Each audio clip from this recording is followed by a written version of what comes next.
Bom, vamos fazer agora as análises do UFC 256 e vamos começar aqui pela luta principal. Deiveson Figueiredo vai estar colocando aí o seu cinturão à prova contra o Brandon Moreno, cinturão aí do peso mosca masculino, aqui comigo, Capitão Carisma.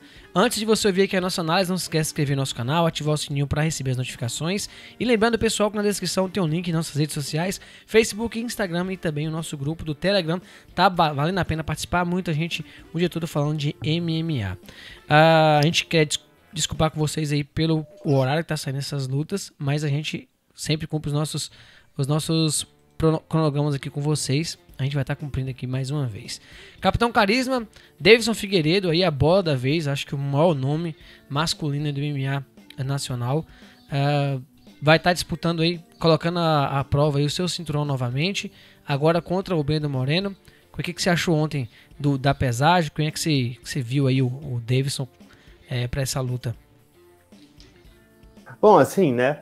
O corte de peso do Deiveson é uma coisa bem cretina. Ele corta muito peso, dá pra você ver a diferença dele em lutas contra o Benavidez, por exemplo. Ele parece de outra categoria, bate igual um porrite também, isso é mais um sinal. E falando sinceramente, eu já vou adiantar isso. Para mim, a maior preocupação nessa luta é o corte de peso. E eu não quero desmerecer o Moreno de forma alguma, mas só que você ter que cortar tanto peso quanto o Deiveson corta 2 vezes num prazo de 21 dias é muita coisa. Pode afetar a sua performance de forma muito, muito devastadora. E realmente é uma coisa a se preocupar para esse confronto, viu? Esse UFC, eles tentaram colocar 3 lutas de cinturão nesse UFC. Inicialmente, eles queriam que Kamaru Usman contra Gilbert Durinho fosse nesse evento. Não foi, porque o Usman saiu, falou, não, eu preciso de mais tempo para me recuperar da minha lesão. Depois, eles tentaram colocar Amanda Nunes contra Megan Anderson, que também não rolou. A Amanda saiu, falou que estava machucada. Eu achei muito estranho. Eu tenho a impressão que foi mais para cuidar da filha recém-nascida do que realmente por estar machucada. E depois colocaram um confronto entre Petr Yan e Aljamain Sterling pelo cinturão dos galos, que também foi desmarcado porque o Petr Yan teve problema de visto. Então o Deiveson foi meio que uma última cartada da organização para não terem que fazer um evento de pay-per-view sem uma disputa de cinturão, porque não teria como ter outra disputa de cinturão aí. Não existe cinturão na categoria dos leves. O John Jones está subindo, Miocic não vai lutar de última hora de forma alguma, então sobra muita pouca coisa, e o Deiveson é um cara que não tem tempo ruim com ele, né? Então, bola para frente. Para mim, ele mais que compensou, porque ele falhou uma vez na disputa de cinturão, na primeira que ele ia ter contra o Joseph Benavidez, ele falhou na balança. Sim. E foi alvo de muitas críticas aqui pelo seu Capitão Carisma, mas na minha opinião, ele agora mais que tirou a diferença, porque, sinceramente, bateu o peso. E detalhe, né? Luta por cinturão é 1 libra a menos do que o normal da categoria. Então, e ele bateu certinho, merece todo o crédito do mundo aí, porque o que ele fez não foi fácil. E só pra gente recordar, né, esse último card numerado do ano, normalmente são os eventos mais badalados do UFC, né? Se a gente for pegar os últimos anos aí, esse último card aí de dezembro aí é sempre bem badalado, assim também como o último UFC do ano. E o UFC tentou de tudo quanto é jeito de meter várias disputas, mas acabou não conseguindo. Barbie, você falando do corte de peso, o Brandon ainda chega a ser mais alto do que o Deiveson? O Brandon chega a ser mais alto que o Deiveson, é incrível. Aliás, o Brandon também cortou o peso 2 vezes seguidas. Ele lutou no mesmo evento que o Deiveson lutou 3 semanas atrás, então... E, de fato, ele é 5 centímetros mais alto e tem uma diferença de 5 centímetros de envergadura. E é incrível, né? Mas só que você olha pro Deiveson e você vê que o cara é puro... Não, ele é puro músculo. Ele é um tanque de guerra, destruidor, sabe? Enquanto do outro lado tá um cara que tem um físico mais normal, mais, acho que adequado para a categoria. Você vê que quando o Brandon Moreno lutou contra o Royval também era bem maior do que ele. Então, assim, o Deiveson não é um cara grande de tamanho, só que de tamanho, assim, de altura. Ele tem um tamanho bem normal para a categoria, só que ele é largo, ele é troncudo, ele é forte pra caramba. Então você vê que o corte de peso pega mais nele do que na maioria dos atletas. Bom, vamos falar aqui dos dois, vamos começar aqui pelo Brandon, já que a gente falou bastante do Davidson aí na intro. Barbie, o Brandon Moreno, ele estreou no UFC em 2016, né? Acabou sofrendo 2 derrotas consecutivas, deu uma saída do evento e voltou em 2019, empatou aí contra o Askarov, venceu o Kai Kara-France, venceu o José Formiga, venceu o Brandon Royal na sua última luta, né, há 21 dias atrás. Queria saber Royal. se... Royal é a marca de fermento. Babi, você acha aí que o Brandon é o desafiante legítimo da categoria? Tranquilamente, eu acho que ele já era o desafiante legítimo da categoria antes de vencer o Brandon Royval. Tanto que quando a gente fez a análise da luta entre o Deiveson Figueiredo e o Alex Pérez, eu tinha comentado que para mim não fazia sentido esse casamento, que eles tiveram a opção, né? Inicialmente o casamento era entre Brandon Moreno e Alex Pérez. Aí eles tinham que tirar um e colocar para lutar pelo cinturão. E eles tiraram, na minha opinião, o cara errado, o cara menos provado. Falando a respeito do Brandon Moreno, a evolução dele ao longo dos últimos anos foi uma coisa incrível, porque na primeira vez que ele esteve no UFC, que ele venceu o Louis Smoker, o Ryan Benoit e o Dustin Ortiz, ele não era um bom lutador. Até mesmo essa luta contra o Dustin Ortiz, ele estava passando bons perrengues nela, conseguiu um chute alto, um knockdown, e depois e conseguiu a finalização. Depois disso, ele foi dominado pelo Sérgio Pettis em uma luta que, tipo assim, você via que ele não tinha resposta para golpe reto alguma. Ele não tinha trocação, a trocação dele era zerada mesmo, assim. E até mesmo em questão de jogo de chão, ele era ele era bom, decente, mas não era um cara diferenciado. Você vê que você coloca ele contra um cara tipo o Pantoja, e ele não vai conseguir se sobrepujar da mesma forma que ele se sobrepujava a outros lutadores quaisquer.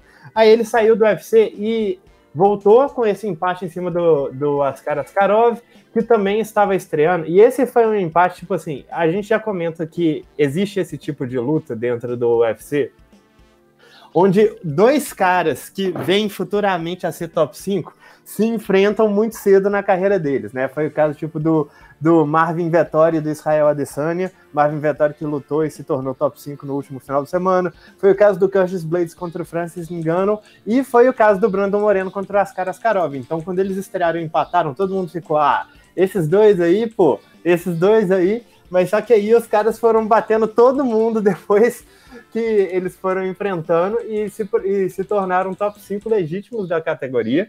E mostraram que, assim, o empate deles não é porque os dois eram mais ou menos, é porque os dois já eram muito bons. Enquanto o Askar Askarov bateu o Tim Elliott e o Alexandre Pantoja nas últimas lutas, o Moreno teve essa sequência que o Yuri falou. E, tipo assim, pra mim a questão é o que ele mostrou nessa sequência, que ele mostrou o queixo duro de sempre, mas só que ele tá muito mais esperto no chão, ele tá com reversões muito boas, ele tá escapando muito bem, ele tá conseguindo controlar os adversários melhor, ele tá com um bom ground and pound, ele tá com ótimas quedas. Acho que o destaque mesmo na luta contra o Royval foram essa questão das quedas, do timing bom dele para pegar o adversário, saber trabalhar as posições dele, e na trocação ele evoluiu assim 1000%, porque era um cara que não tinha resposta para um jab. E agora ele consegue entrar numa trocação, ainda é uma trocação meio aberta, sabe? Ele ainda se vale muito de queixo, ele ainda se vale muito de, sei lá, virilidade contra o oponente dele, mas só que ele está muito mais confortável trocando golpes do que estava antes. Tanto que a luta dele contra o Kai Kara-France, eu acho que é uma luta interessante de se ver isso, porque dá para você reparar que quem é o cara mais técnico ali, e não é o Brandon Moreno. Só que ele tinha mais poder, ele estava mais confortável e os golpes dele estavam causando mais reações no adversário do que os golpes do adversário nele. Então ele acabou ganhando uma decisão porque ele intimidou o Kai Kara-France na trocação, mesmo que ele, de um ponto de vista puramente técnico, ele estava tomando um certo atraso aí. Para mim é tranquilamente o desafiante legítimo. Eu tinha apostado contra ele na luta contra o Brandon Royval, e apesar dessa luta aí ter acabado por conta de uma lesão auto-infligida pelo Brandon Royval, não dá para tirar méritos do Moreno, que estava dominando a luta, chegou a quase finalizar o Royval em determinado momento, estava quedando quando quis, dominou as transições no chão, tomou um certo atraso em pé, mas soube manter a compostura e virar a luta. Definitivamente é um dos melhores lutadores aí da categoria do peso mosca e merece essa chance mais que qualquer outro neste momento. Bom, Barbie, do outro lado a gente tem o Deiveson Figueiredo, né, o deus da guerra, o Daico aí, a gente ficou curioso aí com relação ao Daico, a gente deu uma pesquisada aí e a gente acha que é pela tradução aí em japonês, que significa aquele que não tem medo, né? Aquele que não... o corajoso, mais ou menos assim.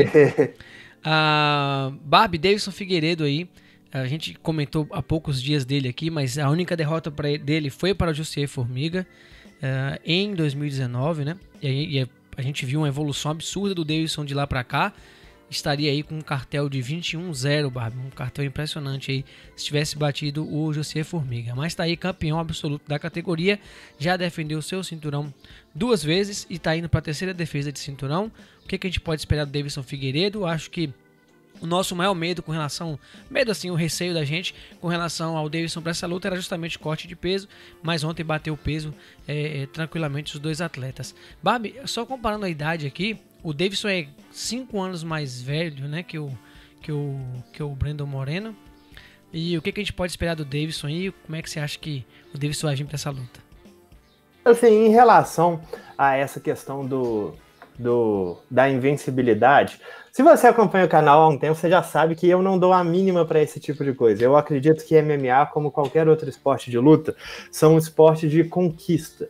São esportes que, se você espera que um cara tenha a qualidade, a competência de lutar com consistência e nunca perder, você está sendo simplesmente idiota, porque imagina só que dia afeta até um jogo de equipe tipo futebol. Imagina se você não vai acordar 100% toda vez no dia da luta e ter o mesmo nível de performance todas as vezes, sabe? Você é um ser humano, todos que estão ali são. Então, é normal que as performances variem. Acontece com todos os atletas, até mesmo o Khabib Nurmagomedov, que aposentou um tempo atrás, tem sua decisão questionável ali no cartel, e isso não é um demérito para ele. Mesmo se ele tivesse perdido algumas lutas, ele ainda teria sido o peso leve mais dominante da história do UFC.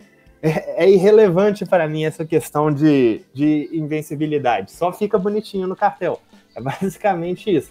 Mas o que é interessante dessa luta também, contra o Formiga, é porque tanto o Alex Perez quanto o Brandon Moreno bateram o Formiga depois, e isso foi muito ressaltado na luta do Davidson contra o Alex Perez pelos comentaristas, que, nossa, não, porque o Alex Perez bateu o único cara que bateu o Davidson Figueiredo. Eu tava assim, você vai ver o que vai acontecer. É o avô do Davidson, né? Você vai ver o que vai acontecer com o Alex Perez agora, sabe? Não deu sopa, tirou o Alex Perez para nada. Foi uma finalização ali. Ele estava para ser quedado. Teve uma segurada na grade, sim, mas ele atacou a perna. O Alex Perez conseguiu sair. Aí, da perna, o Davidson estava meio que concedendo as costas, ele já girou pegando a guilhotina, uma guilhotina fenomenal, e detalhe que ele previu isso, né? Ele falou assim, eu vou terminar essa luta por finalização, ele vai querer me quedar e eu vou finalizar. Aí perguntaram, quando? Ele falou, no primeiro round. Deus! esse é realmente um Deus. Mas, o que eu estava falando a respeito dessa questão de invencibilidade, o Formiga tinha um jogo... Eu falo tinha porque ele não tá mais no UFC, mas ele tinha um jogo muito específico que eu não acho que ninguém na divisão dos moscas reproduz hoje. Que ele usava um controle de distância baseado no jab e muitas fintas para poder depois entrar com quedas contra um oponente que estaria tentando, assim, fazer os golpes dele contarem. Porque, basicamente, eu não tenho muitas oportunidades de acertar esse cara, de acertar o Formiga. Então, eu tenho que acertar ele com força quando eu posso. Aí, o que acontecia é que quando ele entrava na queda, o adversário estava muito preocupado em tentar acertar ele para se defender. Só que é um jogo que o Alex Perez não conseguiria replicar, e eu não acho que o Brandon Moreno conseguiria replicar também, sabe? Então, se for acontecer do Brandon Moreno sair vitorioso nessa luta, eu não creio que vai ser porque ele bateu o Formiga. Eu acho que não existe muito isso. Mas falando a respeito do Davidson como lutador, esse aqui teve meu título de garoto também, na época que a lista não estava explicitada aí para os meus soldados. Mas uma coisa que eu sempre gostei muito no Davidson é como que ele visa golpes no corpo, como que os golpes no corpo dele são extremamente potentes. E assim, acho que a questão de potência é algo que tem que ser ressaltado no Davidson Figueiredo, porque nessa categoria não é normal você ter lutadores que batem pesado, e o Davidson não só bate pesado, ele bate igual uma marreta, sabe? Se você colocar a diferença de punch dele pro resto da categoria, e for comparar isso em ranking pound for pound, ele provavelmente é um dos caras que bate mais pesado do UFC inteiro, porque o soco dele é um tiro, é diferenciado. E além disso, ele tem um jogo muito sólido no chão, ele tem uma guilhotina extremamente perigosa, além disso, ele transiciona muito bem, ele pega as posições muito bem, tem ótimo ground and pound, mesmo quando ele cai por baixo, ele consegue se defender de forma muito habilidosa, ele tem uma boa defesa de quedas, e mais, ele ataca bem com quedas, essa é uma coisa pouco utilizada aí no jogo do Deiveson, ele normalmente prefere a luta de trocação, é onde ele se dá melhor, mas quando ele optou por quedar os adversários, ele não teve muitos problemas fazendo isso, ele quedou o Benavidez, quase finalizou o Benavidez, inclusive na primeira luta entre os dois, quedou o Pantoja, ele quedou inclusive o John Moraga, que é um cara que tem um histórico absurdo no wrestling colegial, tipo, absurdo mesmo, e ele quedou com muita facilidade. Outras coisas que deve se constar a respeito do Deiveson é a utilização das cotoveladas, os chutes dele, principalmente chutes médios, são extremamente potentes, e assim, ele é um contragolpeador, isso pode parecer estranho se você assiste muito Deiveson, mas no geral ele trabalha no tempo de reação mesmo, ele vê o que o oponente vai fazer e trabalha os golpes a partir disso. Ele encurrala o oponente e quando o oponente está tentando se movimentar, ele entra com golpes no corpo ou com cotoveladas. Quando ele finta jabs e quando o oponente abaixa, ele entra com uppercuts. Então, assim, quando a gente fala contra-golpeador, todo mundo fica pensando que o cara vai ser alguém tipo Lyoto Machida, mas não, o Deiveson é um contra-golpeador que ele tá o tempo todo instigando o adversário a fazer alguma coisa para ele poder acertar seus golpes com precisão. E a precisão dele é absurda, sabe? Ele tem uma média de golpes atingidos enorme e ele tem uma quantidade de knockdowns absurda para um cara com apenas, acho que ele tem 10 lutas dentro do evento e uma quantidade de knockdowns ridícula para um cara que só tem esse número de lutas.